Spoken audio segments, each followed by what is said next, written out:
Muy buenas tardes, amigos de Política. Estamos en un nuevo programa, ¿no? Conversaciones de política. Y en esta oportunidad estamos con Fernando González Tinoco, quien es economista del Instituto Peruano de Economía, y vamos a tocar un tema, ¿no? Como es la inversión en la infraestructura como crecimiento en el país. Fernando, ¿qué tal? Muy buenas tardes. Hola, Edgar, ¿qué tal? Buenas tardes. Muchas gracias Sí, por la invitación. sí, Fernando, quería preguntarte, ¿qué panorama vemos para este año respecto a la inversión en la infraestructura? Bueno, hay que tener en cuenta que el año pasado, en primer lugar, la ¿Mm? inversión en infraestructura se redujo bastante durante los ¿Mm? meses de pandemia, durante los primeros ¿Mm? meses. Estamos ¿Mm? hablando de mayo, junio, y a ¿Mm? partir de ahí ha empezado a tener un crecimiento constante, continuo, mes a mes. De modo que en diciembre, por ejemplo, la inversión pública ejecutada más que duplicaba lo que se había ejecutado en octubre y noviembre, ¿no? Y era casi 10 veces más lo ejecutado en mayo, junio. Ahora, esperamos que para este año este ritmo de ejecución que se ha incrementado bastante en los últimos meses del año se mantenga, ¿no? Y se pueda por fin superar el porcentaje de ejecución de la inversión pública por parte de las tres unidades de gobierno que más bien ha estado retrocediendo año a año. Aquí déjame comentarte, entre el 2015 y 2020, la inversión pública, el porcentaje de lo que se ejecuta en inversión pública del total del presupuesto para este sector, se ha venido reduciendo de niveles aproximadamente del 80% hasta llegar a un mínimo del 63% en el 2020, ¿no? Ello a pesar de que el monto ejecutado, la plata que se ejecuta, se mantiene similar. O sea, estamos ejecutando alrededor de 30.000 millones de soles en inversión pública, pero dado que el presupuesto para inversión pública se viene incrementando año a año, como tasa de ejecución en verdad estamos reduciendo. Entonces parece que se ha llegado de alguna manera a un límite en las capacidades de ejecución que tiene el Estado. Si bien es cierto que en los últimos meses del año pasado se ha incrementado notablemente, esperamos que tal vez este año se pueda incrementar un poco más respecto a lo que hemos venido viendo en los últimos años. Claro. Ahora, el Ministerio de Economía y Finanzas estaba teniendo una proyección, ¿no? Para este año, ¿no? Una meta de ejecución e inversión pública de algo de 39,112 millones de soles, lo que representaría un incremento del 35% del monto ejecutado el año pasado. Exactamente. Como te comentaba, estamos alrededor de los 30.000 millones, no el año pasado, sino desde el 2013, que no se logra superar esa cantidad, un poco más, un poco menos, 33.000 millones, 29.000 millones. Entonces, lograr ejecutar 39.000 millones sería un logro importante. Sin embargo, en verdad el presupuesto es incluso mayor, ¿no? Entonces, igual hay recursos que se dejan de ejecutar por parte de los tres niveles de gobierno, ¿no? Muchas veces se habla de que los gobiernos regionales o gobiernos locales son los que menos ejecutan, y esto es cierto. Sin embargo, el Claro. gobierno nacional no se queda atrás. O sea, en el periodo 2010-2020, no ha ejecutado el 20% de sus recursos, ¿no? Que es dinero que se programa, que está disponible, pero que finalmente no llega a ejecutarse en inversión pública, ¿no? Mm. Y aquí quería hacer énfasis de que la, la inversión en infraestructura pública es muy importante porque tiene efectos que ayudan a mejorar el crecimiento de la economía. Digamos, si es que yo invierto un sol en infraestructura, en inversión pública, Mm. eso que es un componente del crecimiento económico, la economía no solamente va a crecer en un sol, sino depende del ciclo en el que estemos. Si estamos Mm. en una situación contractiva, va a crecer hasta en 1.42 soles. Eso significa que lo que yo estoy invirtiendo en infraestructura no solamente tiene un impacto directo, sino también genera encadenamientos, incrementa el consumo, incrementa el trabajo, incrementa la mano de obra. Mm. Eso, por un lado, genera incrementos en la economía tanto en el corto como en el largo plazo, y por otro lado, también mejora la calidad de vida de la población, ¿no? Genera un mayor acceso a servicios de salud, educación, transporte, la inversión en infraestructura de telecomunicaciones, mejor acceso a Internet, mayor información, y eso también incide en el largo plazo en la formación de capital humano, en la productividad de las personas, ¿no? Personas más sanas, mejor educadas, que en suma pueden ser más productivas y también termina influyendo en el largo plazo en el crecimiento de la economía. Ok. Entonces, por donde lo miremos, es una buena apuesta, inversión pública. En qué sectores tú ves, Fernando, que debería poner más ahínco, ¿no? En el tema, ¿no? De la recuperación? Muchos hablaba también bastante de la minería, la infraestructura minera. ¿Cómo observas eso? En qué sector se debe poner un poco más de ahínco, ¿no? Para poder, eh, se podría decir, retomar la senda de crecimiento, lamentablemente paralizada por la pandemia de la COVID-19. Bueno, si hablamos de minería, no estamos hablando de inversión en infraestructura per se, digamos, infraestructura pública, pero sí es inversión privada que viene a ser muy importante. De hecho, la Mm, inversión privada representa el 80% del total de la inversión en el país. mm, Esto quiere decir que si bien la inversión pública es importante y ayuda principalmente a cerrar brechas, la inversión privada, la inversión que traen las empresas, digamos, para poner un negocio, para poner a operar una unidad minera, es muy importante y también genera puestos de trabajo, genera un mayor consumo, genera dinamismos. Y de hecho, en el Perú tenemos un potencial minero muy importante. Somos de las potencias exportadoras de minerales porque contamos con la disponibilidad de cobre, disponibilidad de oro, y ahorita en verdad es un buen momento para aprovechar esta ventaja que tenemos como país porque los precios de los minerales se han venido elevando. En mayo del año pasado se redujeron por la pandemia y a partir de ahí han empezado a incrementarse y ya están con niveles que superan largamente a lo que se tenía antes de la pandemia. ok. Entonces, El Ministerio de esto, Economía y Finanzas tiene, sí, para que termines, sí. sí, solamente quería decir que el sector minero es una oportunidad que tenemos para aprovechar porque tiene varias ventajas en comparación con otros sectores de la economía. Uno de Mm, ellos es que al ser un sector principalmente formal, se pueden aplicar todos los protocolos de seguridad ahora en estas épocas de pandemia, ¿no? Mientras todavía las vacunas llegan al Perú y se distribuyen y todo eso parece que tiene para rato, es un sector donde se pueden aplicar protocolos, donde hay bastante control y donde también se puede aplicar bastante distanciamiento. Entonces es claro. una oportunidad para aprovechar, definitivamente. Claro, ahora, el MEF también tiene una cartera de proyectos importantes, ¿no? Para que se pueda de alguna forma agilizar, ¿no? Como por ejemplo los proyectos de reconstrucción, ¿no? La línea 2 del Metro de Lima, el aeropuerto de Chinchero, ¿no? También, ¿no? El mejoramiento de las carreteras, por ejemplo, de la Región Puno, ¿no? Esa cartera de proyectos, ¿tú crees que el MEF tiene estas metas, ¿no? De que se puedan ejecutar, ¿no? Todo la inversión, ¿no? Para de alguna forma, ¿no? Podamos salir, ¿no? De esta, se podría decir, este estancamiento un poco económico que hemos sufrido como país, ¿no? A raíz de la pandemia. Sí, efectivamente.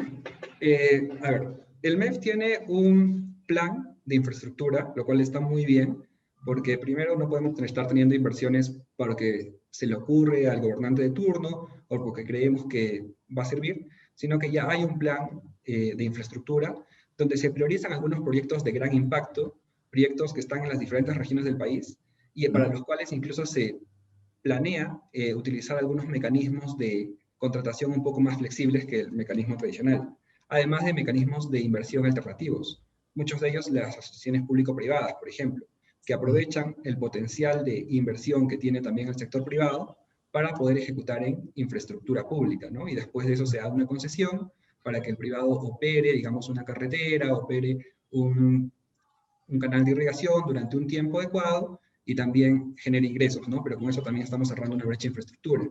El problema es que la inversión tanto en APP, asociaciones públicas privadas, como en OPORI, obras por impuesto, que son mecanismos a través de los cuales la inversión privada participa en la construcción de infraestructura, han venido perdiendo dinamismo en los últimos años.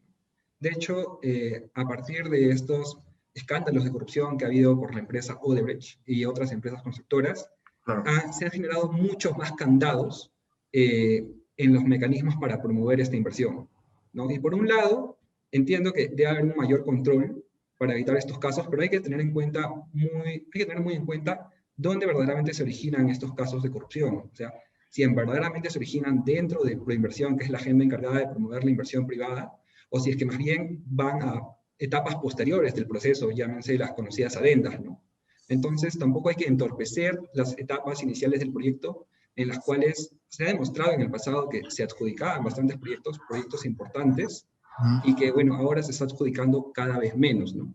Más bien, por el contrario, se podría dar a Proinversión una mayor iniciativa para que también participe en otras etapas del proyecto, digamos, no solamente en la parte de adjudicación del proyecto y ya desaparece su función, sino también hacer un seguimiento, ¿no? Con el objetivo de evitar estas malas prácticas. Pero claro. sin duda hay que fortalecer Proinversión para que pueda volver a aquellos niveles de adjudicación de proyectos que tenía antes, ¿no? Se ha visto Claro, reducido notablemente desde el 2015 aproximadamente. claro. Por ejemplo, estoy revisando, por ejemplo, en proyectos que se podría decir que son importantes, ¿no? En el tema de inversión pública, por ejemplo, Chavimochic, el costo es de 3.149 millones y hasta el momento se ha ejecutado 3.000. bueno, se ha ejecutado algo de 816 millones. Majes Siguas también, Arranca Perú, Reconstrucción con Cambios. Eh, qué tanto puede de alguna forma en este contexto político, ¿no? También tener algún tipo de repercusión en el tema de la inversión pública, ¿no? Estos proyectos que evidentemente necesitan también, ¿no? Una continuidad, ¿no? Porque, bueno, tú sabes, ¿no? Que una autoridad que deja este proyecto, luego una nueva autoridad que entra no está por esa senda de la continuidad. O sea, todo, lamentablemente en el Perú, seguir con la continuidad o un legado dejado por las autoridades que dejaron, ¿no? El cargo por las nuevas, no se ve mucho, no es una práctica en el país. Sí, de acuerdo. Bueno, sobre estos proyectos que hablas, grandes proyectos paralizados, los proyectos de irrigación, tanto Chavimochic en La Libertad como Majesivas en Arequipa, son proyectos que vienen paralizados desde hace varios años, ¿no? Casi 7 años ambos proyectos, y que en verdad a la fecha cuentan con un avance, bueno, bastante limitado, ¿no? En comparación de su presupuesto. Se ha avanzado alrededor de un cuarto de la ejecución financiera del proyecto. Ahora, estos Ujú. proyectos están paralizados por diferentes motivos, ¿no? En el caso ¿Cuál? de Chavimochic, estaba Odebrecht implicado en las obras, entonces, dado todo el destape de casos, nuevamente se paralizó y ahora Ujú. parece que más bien esta empresa constructora va a salir ya del proyecto, va a vender sus acciones, lo cual es una buena noticia para que el proyecto pueda continuar reactivándose, ¿no? Pero definitivamente se han demorado un montón. En el caso de Majes Siguas, es un proyecto que ya está a puertas de destrabarse después de bastante tiempo, y ha habido problemas. Bueno, por un lado, salió una de las empresas constructoras encargadas, se quedó solamente una de ellas disponibles, y había problemas respecto a la firma de una adenda, que es la adenda número 13, que implicaba un incremento en el costo inicial pensado para el proyecto, pero que también implicaba un cambio tecnológico con un riego más tecnificado que aproveche mejor, digamos, los recursos hídricos. Entonces, había ciertas controversias respecto a estas adendas. Finalmente, tras años donde no se podían poner de acuerdo el gobierno regional de Arequipa, que es la unidad ejecutora, con Ujú. las empresas concesionarias, el gobierno nacional quiso también incidir en esto y de alguna manera tomar el control y tomar las riendas del asunto, como ya lo viene haciendo en La Libertad, porque el gobierno regional de La Libertad le cedió al gobierno nacional, al Ministerio de Agricultura, digamos, la ejecución de este proyecto. En Arequipa no sucedió lo mismo. En el caso de Majesiguas, el gobierno regional no estuvo de acuerdo, las regiones no estuvieron de acuerdo, y ahora el proyecto sigue en manos del gobierno regional. Son proyectos que ya se encuentran de alguna manera avanzados como para poder reactivarlos, pero que esperemos que se realicen a corto plazo, ¿no? De hecho, Walter Mendoza, el ministro de Economía, habló sobre la importancia de reactivarlos, ¿no? Sobre todo Claro. ahora en un contexto donde la agricultura parece que, la agroindustria parece que va a ser golpeada en los próximos años por todas las controversias que hay respecto a los temas laborales, respecto a la ley de producción agraria.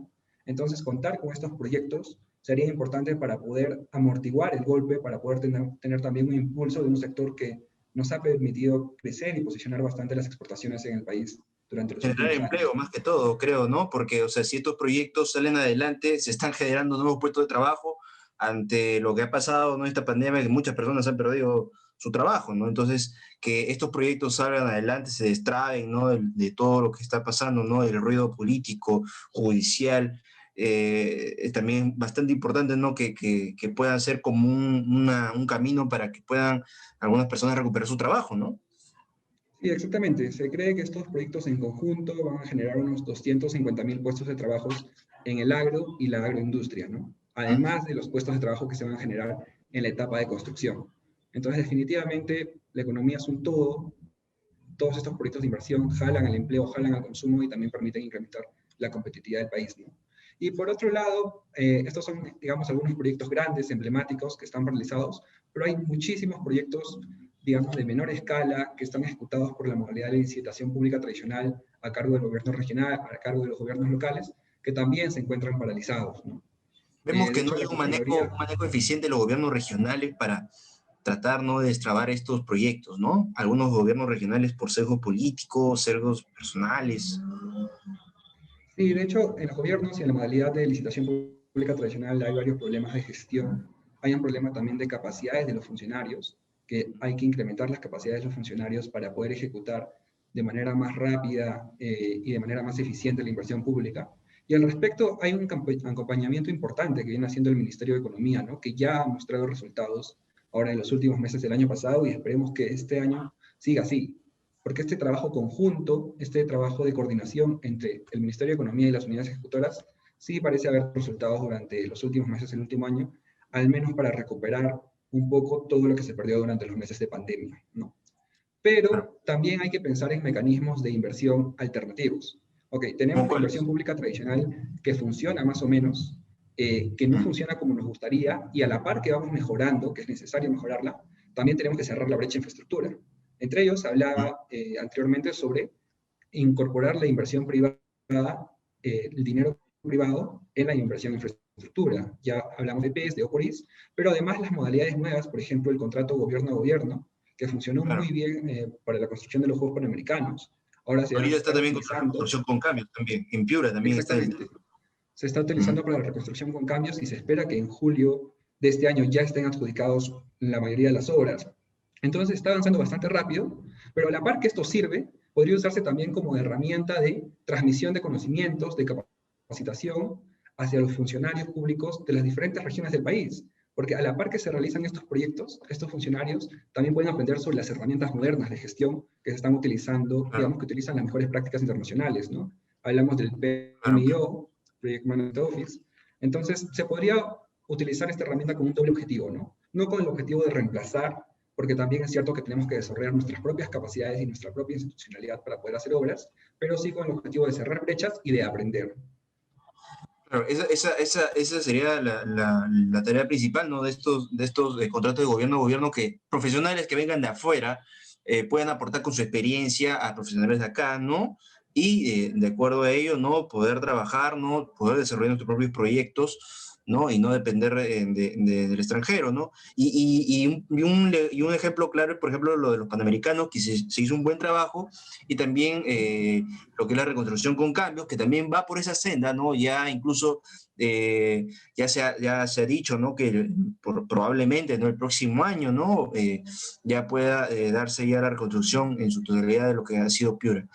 Bien, muchísimas gracias, Fernando, por la entrevista a De Política, y bueno, nos has dado un panorama muy claro, ¿no? Sobre lo que se espera, ¿no?